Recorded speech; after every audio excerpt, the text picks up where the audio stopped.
참 긴 성경을 읽었는데 무슨 뜻인지 아시겠어요? 무슨 뜻인지 저도 모르겠습니다. 아마 평생 이렇게 재미없는 성경을 읽어보신 적이 없는 분도 계실 것입니다. 그렇지만 이 특별한 새벽에 통독을 같이 하니까 의미가 있습니다. 지금 안 읽으면 언제 읽겠습니까? 아마 평생 다시 읽을 기회가 없을지도 모르는데 처음부터 끝까지 함께 읽었는데 좀 내용을 좀 설명드리겠습니다. 오늘 성경 사사기 5장은 전체가 하나의 노래입니다. 하나의 노래입니다. 여자 사사인 드보라가 가나안 왕 야빈과 싸워서 승리하고 이제 하나님을 찬양하는 그런 노래입니다. 자, 교훈을 몇 가지 말씀드리겠습니다. 오늘 성경 말씀에서 얻는 교훈. 자, 첫째, 승리한 다음에는 찬양하라. 그런 교훈을 얻을 수 있습니다. 우리 같이 한번 읽어볼까요? 승리한 다음에는 찬양하라. 승리한 다음에는 찬양하라. 지금 드보라가 승리한 다음에 하나님을 찬양하고 있습니다. 승리한 다음에 망하는 사람이 있습니다. 이유가 무엇입니까? 승리했는데 그 다음에는 망하는 사람이 있습니다. 이유가 무엇일까요? 하나님을 찬양하지 않기 때문입니다. 하나님을 찬양하지 않는 이유가 무엇일까요? 내 힘으로 이겼다고 생각하니까 하나님을 찬양하지 않는 거죠. 내가 노력해서, 내가 피 흘려서, 내가 잘해서 이겼다고 생각하기 때문에 하나님께 감사하지 않고 하나님을 찬양하지 않는 것입니다. 그래서 교만한 사람은 한 번은 승리를 거둔다 해도 그 다음에 망하고 마는 것입니다. 그런데 겸손한 사람은 내가 잘해서 승리했다고 생각하지 않습니다. 내 힘이 아니라 하나님의 은혜로 승리했다고 생각합니다. 그래서 하나님을 찬양합니다. 하나님이 나를 도와주셔서 내가 승리했으니 하나님께 감사하고 하나님을 찬양하는 거죠. 자, 오늘 성경에서 이스라엘은 자기들 힘으로는 결코 이 전쟁에서 이길 수 없었습니다. 가나안에게는 어떤 신무기가 있었죠. 철병거 900대가 있었는데 100% 패하는 싸움이었습니다. 100% 지는 싸움이었습니다. 그런데 하나님이 도와주셨죠. 하나님께서 하늘 문을 열고 폭우를 내려주셨어요. 그래서 순식간에 기손강이 범람하기 시작했습니다. 그러자 시스라가 이끄는 철병거 그 탱크 부대가 그 진흙탕 속에 빠져서 꼼짝을 할 수 없었습니다. 여러분 4절 5절이 바로 그런 뜻입니다. 4절 5절 보시면 여호와여 주께서 세일에서부터 나오시고 에돔 들에서부터 진행하실 때에 땅이 진동하고 하늘이 물을 내리고 구름도 물을 내렸나이다. 물을 내렸다는 거죠. 하늘에서 하나님께서 소낙비를 내려주셔서 산들이 여호와 앞에서 진동하니 저 신의 산도 이스라엘의 하나님 여호와 앞에서 진동하였도다. 이 싸움에서 승리한 것은 드보라의 능력도 아니고 이스라엘의 능력도 아니었습니다. 오직 하나님의 능력이었습니다.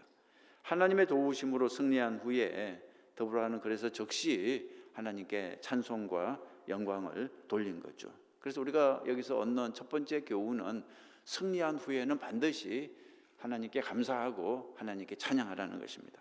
자, 두 번째 교훈, 오늘 성경에서 얻는 두 번째 교훈은 약한 자를 들어서 강하게 사용하시는 하나님을 믿으라입니다. 우리 같이 한번 읽어볼까요? 약한 자를 들어서 강하게 사용하시는 하나님을 믿어라. 여러분 드보라의 승리는 사실 그 어떤 승리보다 감격적인 것입니다. 왜냐하면 정말 보잘것없는 한 여인이 하나님께 사로잡혀서 하나님의 도구로 쓰임받아서 이스라엘 민족을 구원했기 때문입니다. 이 사사기에 나오는 그 사사들을 가만히 살펴보면 별로 대단한 사람들이 없습니다. 평범한 사람들이었습니다. 우리가 잘 아는 기드온 같은 사람은 본래 평범한 농부였습니다. 그리고 드보라는 평범한 가정주부였습니다. 그런데 성령에 사로잡혀서 이스라엘을 구원하는 사사로 쓰임을 받은 거죠. 여기서 우리는 이 하나님에 대해서 알 수 있습니다. 하나님은 어떤 분이십니까? 하나님은 평범한 사람을 들어서 비범하게 사용하시는 분이십니다.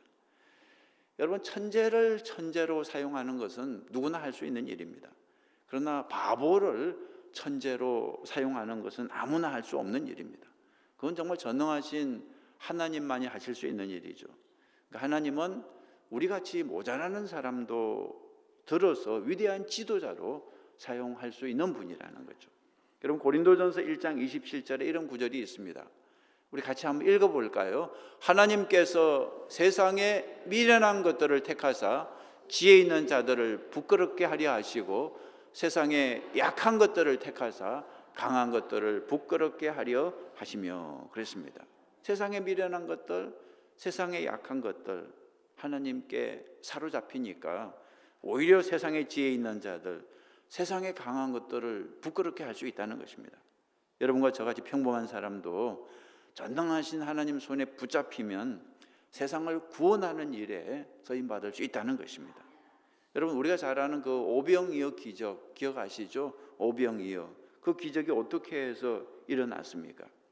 오병은 보리떡 5개죠. 그 다음에 이어는 물고기 2마리죠. 그것을 예수님께 드렸더니 기적이 일어난 거 아니겠습니까? 그런데 이 보리떡 5개와 물고기 2마리는 본래 대단한 게 아니었습니다. 본래 어린아이의 점심 도시락이라 그랬습니다. 어른의 도시락도 아니고 어린아이의 도시락. 무슨 뜻입니까? 지극히 작고 보잘것없는 것이다, 그런 뜻입니다. 그런데 그 작고 보잘것없는 것을 예수님께 드렸더니 예수님 손에 드리니까 거기서 기적이 발생했다는 거죠. 그 작고 보잘것없는 것으로 남자 어른만 5,000명을 먹였습니다. 여자들과 아이들은 더 많이 먹였을 것입니다. 그리고 남은 게 12광주리에 가득 찼다는 거죠. 여러분, 우리가 바로 오병이어 같은 존재들입니다. 너무나 작고 보잘것없습니다. 그러나 하나님 손에 붙들리면 기적을 일으킬 수 있다는 거죠. 세상을 구원할 수 있다는 거죠. 여러분의 인생을 주님께, 하나님께 드려보십시오. 하나님께 사로잡히면 여러분의 인생이 기적이 될 것입니다. 수많은 생명을 살리는 기적이 될 것입니다.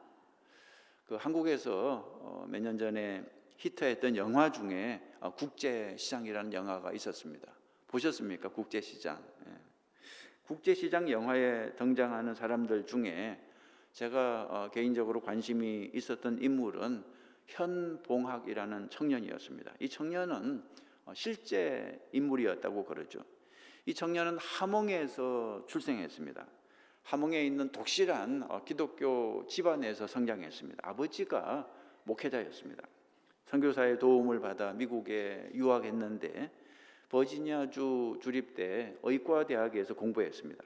공부를 끝내고 한국에 왔는데 6.25 전쟁이 발생해서 바로 입대해서 통역관으로 근무를 했습니다. 1950년 12월 24일 함흥에서 연합군이 철수할 때 피난민들이 약 10만 명 그 자리에 모여 있었습니다. 미군 입장에서는 자기들 철수하기도 지금 바쁜 상황인데 피난민을 도저히 데려갈 수 없는 그런 입장이었습니다. 그러나 문제는 이 사람들은 대부분 공산당에 반대한 사람들이기 때문에 미군이 버리고 떠나면 거의 모두 공산군에게 죽임을 당할 운명이었습니다. 그때 현봉학 청년 통역관이 미군 사령관을 설득했다는 거죠. 제발 피난민 10만 명을 데리고 가자고, 그냥 두면 죽는다고. 그 사령관이 그 현봉학 청년에게 물었습니다. 자네 영어를 참 잘하는데 어디서 배웠냐고. 그러니까 대답하길 버지니아주 그 주립대에서 배웠다고 하니까 그 미군 사령관이 깜짝 놀라면서 내 고향이 바로 거긴데 그랬다는 거죠. 그러니까 우연이라고 하기에는 너무나 신기한 일이었습니다. 그 사령관이 물었습니다. 자네의 고향은 어디인가? 그 청년이 대답하길 바로 여기 함흥이 제 고향입니다. 그것도 우연이라고 하기에는 너무나 신기한 일이었죠. 그때 사령관은 깨달았습니다. 이 두 사람의 만남은 정말 우연이 아니라 하나님의 뜻이라고. 그래서 이 사령관은 미국 정부로부터 문책당할 것을 각오하고 그 피난민 10만 명을 군함에 태우고 그 흥남 부두를 탈출했다는 거죠. 그날이 바로 1950년 12월 24일 크리스마스 이브였습니다. 그 현봉학 통역관처럼, 그리고 오늘 성경에 나오는 사사 드보라처럼 나의 힘으로는 아무것도 할 수 없습니다. 그러나 하나님 손에 붙들릴 때, 구원자로 수많은 생명들을 구원할 수 있었다는 거죠. 자, 내가 만난 말씀을 한번 찾아보겠습니다. 오늘 성경에서 어떤 구절이 마음에 와닿았습니까? 여러분, 오늘 성경이 길고도 무슨 내용인지 잘 모르겠는데, 그래도 이렇게 읽다 보면 한 단어, 한 문장이 마음에 와닿습니다. 마음에 와닿는 게 없으면 계속해서 읽으면 됩니다. 계속해서 2번 읽고 3번 읽고 그러면서 이렇게 밑줄을 쳐보라는 거죠. 자, 제가 만난 말씀은 첫째, 깰지어다. 드보라야, 깰지어다. 이 구절이 제 눈에 들어왔습니다. 여러분 눈에도 이 구절이 들어오시죠? 이게 좀 특별하잖아요. 깰지어다. 조시는 분들은 지금 깜짝 놀라가지고 나보고 그러나 성경에 나오는 말씀입니다. 여러분 보고 하는 얘기가 아니라 깰지어다. 드보라야, 깰지어다. 여러분 이 말씀을 하나님이 나에게 주시는 말씀으로 받으시기 바랍니다. 깨어나라고 하나님이 말씀하십니다. 깊은 잠에서 깨어나라고. 요나서에 보면 요나가 잠을 자고 있었습니다.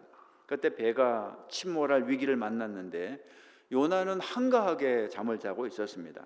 그러자 선장이 요나를 깨우면서 이렇게 말했죠. 요나서 1장 6절 보시면, 화면 보시면 1장 6절에 이렇게 얘기합니다. 선장이 그에게 가서 이러기를 자는 자여 어찌함이냐. 일어나서 내 하나님께 구하라. 혹시 하나님이 우리를 생각하사 망하지 아니하게 하시리라 하니라 그랬습니다. 요나가 누구라 그랬습니까? 요나, 멀리 있는 사람이 아니라 요나라 그랬죠. 요나가 바로 요나라 그랬습니다. 요나가 지금 잠을 자고 있습니다. 요나가 깨어나야, 요나가 일어나야 여러분 가정이 살 수 있고, 우리 교회가 살 수 있고, 우리 나라가, 하나님의 나라가 살 수 있는 것입니다. 여러분 오늘 하나님의 음성을 들으시기 바랍니다. 뭐라고 말씀하십니까? 깰지어다. 드보라여, 깰지어다. 우리 같이 읽어볼까요? 깰지어다. 드보라여, 깰지어다. 이 드보라 이름 대신에 자기 이름을 놓고 한번 읽어보세요. 자기 이름을 놓고 깰지어다. 자기 이름 넣고 깰지어다. 영수가 깰지어다. 영숙이 있나요? 영자야 깰지어다. 여인들이 깨어나야 됩니다. 특별히 여인들이 깨어나야 됩니다. 아내들이 깨어나야 됩니다. 드보라가 깨어나서 나라를 구했듯이 아내들이 깨어나야 가정이 살고 교회가 살 수 있다는 거죠. 그런데 오늘 성경에 참 안타까운 것은 잠자는 여인 한 사람이 등장합니다. 영적으로 깊은 잠에 빠진 정말 미련한 여인이 한 사람 등장하는데요. 누구냐 그러면 시스라의 어머니입니다. 자기 아들 시스라를 애타게 기다리고 있는데 그저 아들이 가져올 전리품 채색 옷에만 관심을 가지고 있었습니다. 여러분 28절, 29절, 30절 보면 가나안의 장군이죠. 시스라의 그 어머니가 창문을 통하여 바라보며 창사를 통하여 부르짖기를 그의 병거가 어찌하여 더디 오는가, 그의 병거들의 걸음이 어찌하여 늦어지는가 하며 그의 지혜로운 시녀들이 대답하였겠고 그도 스스로 대답하기를 그들이 어찌 노량물을 얻지 못하였으랴, 그것을 나누지 못하였으랴, 사람마다 한두 처녀를 얻었으리로다. 시스라는 채색 옷을 노략하였으리니 그것은 수놓은 채색 옷이리로다. 곧 양쪽에 수놓은 채색 옷이리니 노략한 자의 목에 꾸미리로다 하였으리라. 이 시스라의 어머니는 자기 아들 시스라가 지금 전쟁에 이겨서 많은 전리품과 채색 옷을 가져올 것을 기대했습니다. 그러나 그 시간에 그 아들 시스라는 어떤 상태였습니까? 야엘이라는 여인에게 죽임을 당했습니다. 시스라의 어머니가 믿음으로 깨어 있었으면 그 아들 시스라는 죽지 않았을 것입니다. 여러분 깨어서 여러분의 자녀들을 위해서 기도하십시오. 깨어서 여러분의 남편을 위해서 기도하시기 바랍니다. 오래전에 한국에서 어떤 현직 판사가 뇌물을 받아서 구속이 된 적이 있습니다. 죄인을 감옥에 보내야 할 판사가 도리어 죄를 짓고 감옥에 갔으니 참 충격적인 일이었습니다. 그 판사가 뇌물을 받아서 누구에게 주었을까요? 분명 자기 부인에게 주었을 것입니다. 그 부인이 평소에 뭐 뇌물이라도 좋으니까 많이 받아오라고 남편에게 말하지는 않았겠죠. 그러나 제가 짐작하기에는 그 부인이 평소에 뇌물은 결코 안 된다고 그렇게 말하지도 않았을 것 같습니다. 아내가 깨어 있었으면, 아내가 남편을 위해서 기도했으면 그 남편이 뇌물을 받고 감옥에 가는 일은 없지 않았을까, 그런 생각을 한 적이 있습니다. 여러분, 여성 여러분이 깨어나야 남성이 깨어나고 또 온 세상이 깨어나게 될 것입니다. 우리 아이야 교회 여성 여러분들이 깨어날 때 우리 교회 남자분들이 깨어나고 또 우리 교회 전체가 다 깨어나게 될 줄 믿습니다. 오늘 성경에 깰지어다 깰지어다 더보라여 깰지어다. 여러분, 이 성경 말씀을 우리 교회, 특별히 여성교회가 마음에 품는 표가 되시기 바랍니다. 우리 여성교회는 모일 때마다 한 번씩 구호를 했으면 좋겠어요. 깰지어다 깰지어다 더보라여 깰지어다. 그죠? 남자분들이 이렇게 얘기하면 기분 나쁘니까 자기 자체적으로 여성교회 모였을 때 깰지어다 더보라여 깰지어다. 자, 두 번째로 내가 만난 말씀은 즐거이 헌신하였으니, 이 구절에 밑줄을 쳐봤습니다. 즐거이 헌신하였으니 몇 절에 나옵니까? 2절에 보시면, 뒤에 보시면 백성이 즐거이 헌신하였으니 여호와를 찬송하라. 즐거이 헌신하였으니. 9절에도 나옵니다. 9절 뒤에 그들이 백성 중에서 즐거이 헌신하였음이니, 이렇게 나옵니다. 여러분, 전쟁의 승리는 물론 하나님 손에 달린 것입니다. 하나님이 하시는 일이죠. 그러나 그렇다고 해서 우리는 아무것도 할 일이 없다는 그런 뜻이 아닙니다. 우리는 구경만 하고 있는 것이 아닙니다. 여러분, 하나님은 아무나 도우시지 않습니다. 하늘은 스스로 돕는 자를 돕는다는 말이 있듯이 하나님은 어떤 사람을 돕습니까? 헌신하는 사람을 돕습니다. 특별히 즐겁게 헌신하는 사람을 돕습니다. 이 드보라가 군대를 모집할 때 모든 지파가 헌신한 게 아니었습니다. 르우벤 지파, 길르앗 단 지파, 그리고 아셀 지파는 헌신하지 않았다는 거죠. 여러분, 오늘 성경 15절부터 쉬운 말로 좀 보겠습니다. 쉬운 말로 화면 한번 보시겠습니까? 15절. 이사갈의 지도자들이 드보라와 함께 하였네. 이사갈은 바락과 함께 골짜기로 내려갔으나 르우벤 지파는 망설이다가 내려가지 않았다 그랬습니다. 어떤 지파는 헌신했지만 어떤 지파는 헌신하지 않았습니다. 16절. 어째서 너희는 양의 우리에 앉아 목동들의 피리 소리만 듣고 있는가? 르우벤 지파는 이리저리 망설이며 번민하였네 그랬습니다. 이런 지파가 되지 말라는 거죠. 이런 사람이 되지 말라는 거죠. 지금 하나님께서 일하시는데 그저 그냥 멀뚱멀뚱 구경만 하는 그런 사람이 되지 말라는 것입니다. 그리고 17절도 보세요. 길르앗은 요단 저편에 머물러 있었고 단은 배에 머물러 있었으며 아셀은 해변에 자기 땅에 머물러 있었으나, 그러나 18절, 스불론과 납달리는 죽음을 무릅쓰고 싸웠다 그랬습니다. 모든 사람들이 다 헌신하는 게 아니라는 거죠. 둘로 나누어진 것을 알 수 있습니다. 헌신하는 사람들과 헌신하지 않은 사람들이 있었습니다. 헌신하지 않은 사람들은 르우벤, 길르앗, 단, 아셀 지파였습니다. 헌신한 사람들은 스불론과 납달리 그리고 이사갈 지파였습니다. 그리고 헌신한 사람 중에 아까 야엘이라는 여인이 또 있었죠. 24절에서 야엘을 칭찬하고 있습니다. 24절 여인 중에 가장 복 있는 자는 겐 사람 헤벨의 아내 야엘이니 그랬습니다. 야엘이 무슨 일을 했습니까? 아까 가나안 왕 야빈의 군대 장군 시스라를 죽였습니다.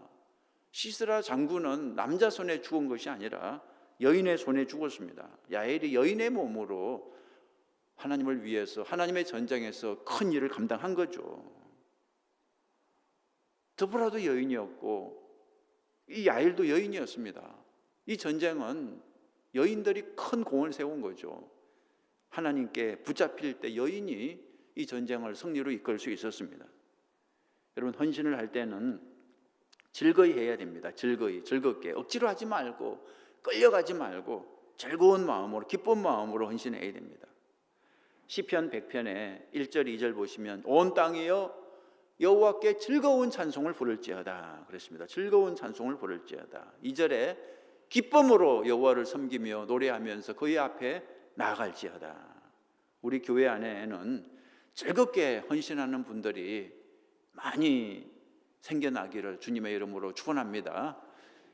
이왕 특별 새벽기도 하니까 여러분 즐겁게 하시기 바랍니다. 목사님들이 평소에 누가 이 새벽기도를 만들어 가지고 이렇게 고생을 시키냐고 뭐 그런다는 말이 있는데, 또 여러분 중에 누가 이 특별 새벽기도 만들어 가지고 고생을 시키냐고 그런 분들이 있을지 모르겠는데, 여러분 그러지 마시고요, 즐겁게 하시기 바랍니다. 즐겁게 새벽기도도 1시간 먼저 일어나서 준비하고 기도하면 더 은혜가 됩니다. 억지로 끌려오고 막 알람 소리에 끌려오면 참 피곤해요. 근데 알람보다 자진해서 한 30분 먼저 일어나면 아주 개운합니다.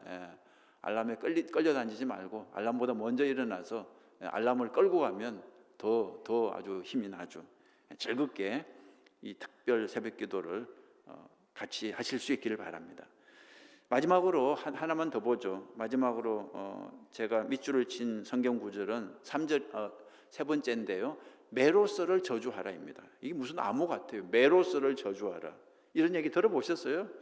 아니 이게 무슨 말이야? 성경에 이런 말이 있나? 이게 불경 아니야? 뭐 이런 메로스를 저주하라. 성경에 있습니다. 성경에 있습니다. 증거를 보여드릴게요. 23절 여호와의 사자의 말씀에 메로스를 저주하라. 성경에 있잖아요. 그죠? 메로스를 저주하라. 너희가 거듭거듭 그 주민들을 저주할 것은 그들이 와서 여호와를 돕지 아니하며 여호와를 도와 용사를 치지 아니함이니라 하시도다. 메로스가 무슨 뜻입니까? 백향목 궁전에 거하는 자, 그런 의미를 가지고 있습니다. 메로스는 백향목 궁전에 거하는 자. 다시 말해서 힘과 권세를 가지고 있는 사람들입니다. 이 사람들은 많은 것을 가지고 있음에도 불구하고 어떤 문제가 있었습니까? 여호와를 돕지 않았다는 거죠. 하나님 하시는 일에 동참하지 않았다는 거죠. 그래서 저주를 받았습니다. 가나안 왕 야빈과 싸울 때 이 스불론과 납달리처럼, 그리고 여인 야엘처럼 헌신한 사람들은 복을 받았습니다. 특별히 드보라 같은 사람, 또 야엘 같은 사람, 여인의 몸으로 그럼에도 불구하고 헌신해서 큰 축복을 받았죠. 그러나 이 메로스 주민들은 헌신하지 않았습니다. 하나님으로부터 그렇게 많은 축복을 받았음에도 불구하고 구경만 했기 때문에 저주를 받았다는 거죠. 여러분, 많이 받았다고 하는 것은 많은 책임이 있다는 것입니다.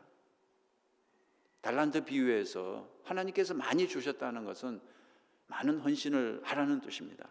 여러분, 하나님의 일을 구경만 하지 마시고 하나님이 하시는 일에 적극적으로 동참하시기 바랍니다.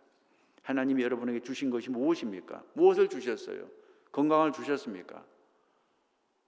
하나님께서 많은 시간을 주셨습니까? 하나님께서 많은 재물을 주셨습니까? 하나님이 주신 그 달란트를 가지고 헌신하십시오. 즐겁게 헌신하십시오.